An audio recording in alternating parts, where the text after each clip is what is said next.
Sebentar. Nanti.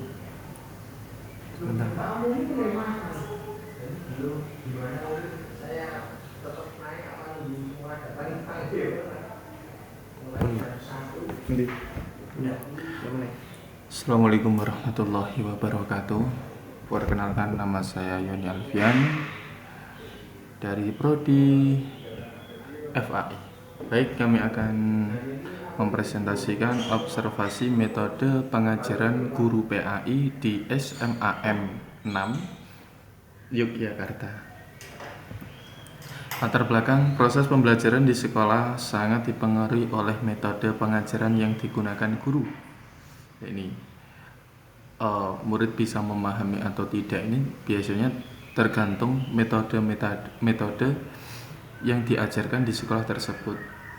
Metode yang sangat tepat mengingatkan pemahaman, partisipasi, dan minat belajar siswa. Ini semakin baik menggunakan metodenya, maka semakin baik siswa juga akan cepat bisa. Oleh karena itu, penting untuk mengamati secara langsung bagaimana guru menerapkan metode pengajaran di kelas. Observasi ini dilakukan di SMA Muhammadiyah 6 Yogyakarta dengan tujuan untuk melihat secara nyata strategi pembelajaran yang digunakan guru, termasuk interaksi dengan siswa, pemanfaatan media, dan pengelolaan kelas. Informasi yang diperoleh diharapkan dapat menjadi bahan refleksi untuk meningkatkan kualitas pembelajaran di sekolah. Itu tujuannya. Lanjut, rumusan masalah. 1. Metode pengajaran apa yang digunakan oleh guru dalam proses pembelajaran di SMA Muhammadiyah 6 Yogyakarta. Kedua, bagaimana interaksi antara guru dan siswa selama proses pembelajaran berlangsung. 3. Bagaimana guru memanfaatkan media dan sumber belajar dalam kegiatan mengajar. 4. Bagaimana pengelolaan kelas dilakukan oleh guru selama proses pembelajaran. Ini ada 4 poin yang akan kita bahas di sini. Untuk yang pertama yaitu tujuan observasi dulu. 1. Mengetahui metode pengajaran yang digunakan oleh guru dalam proses pembelajaran di SMA Muhammadiyah 6 Yogyakarta. 2. Mengamati interaksi antara guru dan siswa selama kegiatan belajar berlangsung. 3. Mengidentifikasi penggunaan media dan sumber belajar oleh guru dalam mendukung pembelajaran. 4. Menganalisis cara guru dalam mengelola kelas selama proses pembelajaran. Ini latar sekolah dan guru. Nama sekolah SMA Muhammadiyah 6 Yogyakarta. Nama guru Vika Agustin Ningsih SPD. Mata pelajaran pendidikan agama Islam. Kelas yang diobservasi kelas 10 sampai kelas 12. Jumlah siswa 110.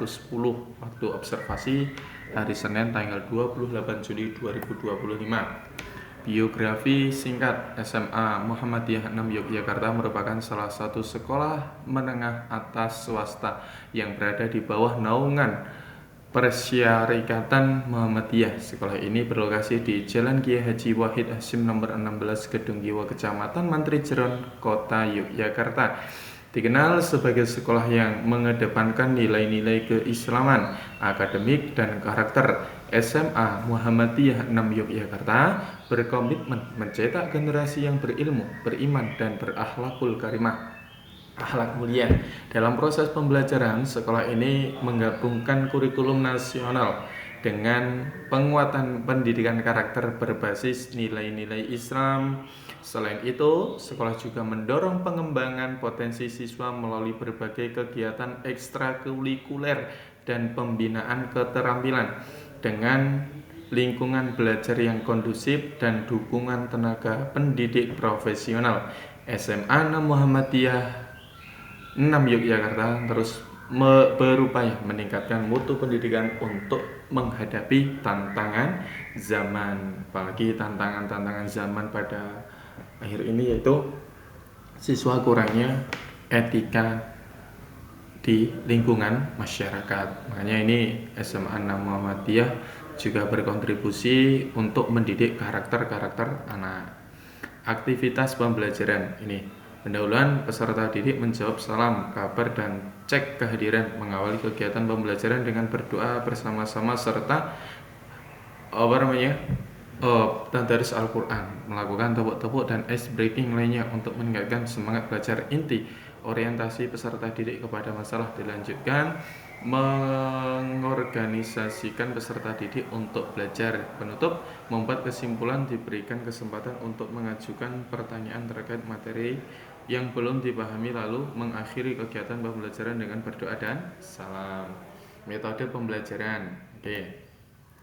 Ini yaitu digunakan oleh ceramah. Ini gurunya. Guru menjelaskan topik secara lisan, jelas dan runtut, menggunakan intonasi, bahasa tubuh dan visual, misalnya papan tulis, gambar PPT untuk memperjelas. Menyiapkan pertanyaan sesekali untuk menjaga perhatian siswa. Meskipun dominan satu arah, guru tetap memberi kesempatan bertanya atau berdiskusi singkat.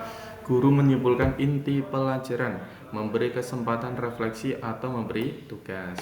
Yang kedua yaitu diskusi.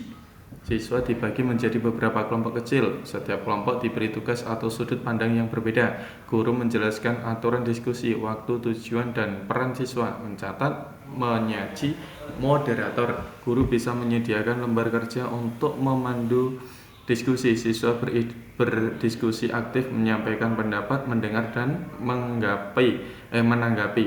Guru berperan sebagai fasilitator, memantau jalannya diskusi, memberi stimulus, dan membantu jika kelompok mengalami kebuntuan. Dan 3. Presentasi.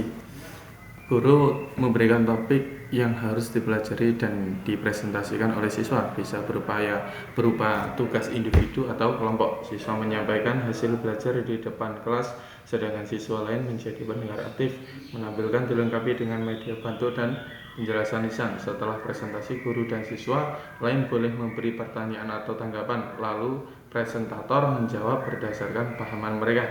Guru memberi apresiasi, koreksi, dan masukan terhadap isi dan cara menyampaikan. Penggunaan media dan sumber belajar. 1. Media, ada laptop, LCD, PowerPoint, jaringan internet, dan smartphone. Yang kedua, alat dan bahan, spidol, kertas. Yang ketiga, sumber belajar, video YouTube, Google, lingkungan peserta didik, buku paket peserta didik.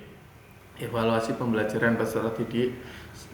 Bersama guru melakukan refleksi dan evaluasi kegiatan pembelajaran hari ini dengan memberikan pertanyaan, apa saja yang sudah dipelajari hari ini, apa kegiatan yang paling kalian sukai, bagaimana perasaan kalian setelah mengikuti kegiatan pembelajaran. Itu selalu ditanyakan agar siswa itu memiliki rasa tanggung jawab terhadap tugas-tugas yang telah diberikan oleh guru. Kendala dan solusi. Kendala ini terdapat beberapa peserta didik yang belum mengikuti pembelajaran dengan sungguh-sungguh. Ada peserta didik yang tidak mengikuti pembelajaran karena masih belum paham. Solusinya di sini, guru memberikan penjelasan secara berulang kepada peserta didik yang belum paham. Ini biasanya dilakukan sebelum memulai pembelajaran. Meminta bantuan peserta didik lainnya yang sudah bisa memahami untuk menjadi tutor sebaya. Mewajibkan setiap kelompok harus mengajukan pertanyaan kepada kelompok presentasi. Sumber belajar yang digunakan berupa video dapat membuat peserta didik menjadi lebih bersemangat dalam belajar. Refleksi mahasiswa. Melalui observasi di SMA Muhammadiyah 6 Yogyakarta, saya memperoleh pengalaman berharga tentang bagaimana proses pembelajaran dilaksanakan di kelas. Saya melihat bahwa guru tidak hanya berperan menyampaikan materi, tetapi juga harus mampu membangun komunikasi yang baik dengan siswa, mengelola kelas, dan menggunakan metode yang menarik. Pengalaman ini membuka wawasan saya dan memotivasi untuk terus belajar agar kelak bisa menjadi pendidik yang profesional dan inspiratif. Penutup, berdasarkan hasil observasi yang telah dilakukan di SMA Muhammadiyah 6 Yogyakarta, dapat disimpulkan bahwa metode pengajaran yang digunakan guru berperan penting dalam menciptakan suasana belajar yang efektif dan menyenangkan. Interaksi antara guru dan siswa, penggunaan media pembelajaran, serta manajemen kelas berjalan cukup baik dan mendukung tercapainya tujuan pembelajaran. Observasi ini memberikan pengalaman dan wawasan yang sangat bermanfaat bagi saya sebagai mahasiswa, terutama dalam memahami praktik mengajar di lapangan. Diharapkan hasil observasi ini dapat menjadi bekal dalam mempersiapkan diri menjadi pendidik yang berkompeten dan profesional di masa depan. Cukup sekian dari kami, saya Yani Alfian. Kami akan mengakhirinya. Assalamualaikum warahmatullahi wabarakatuh.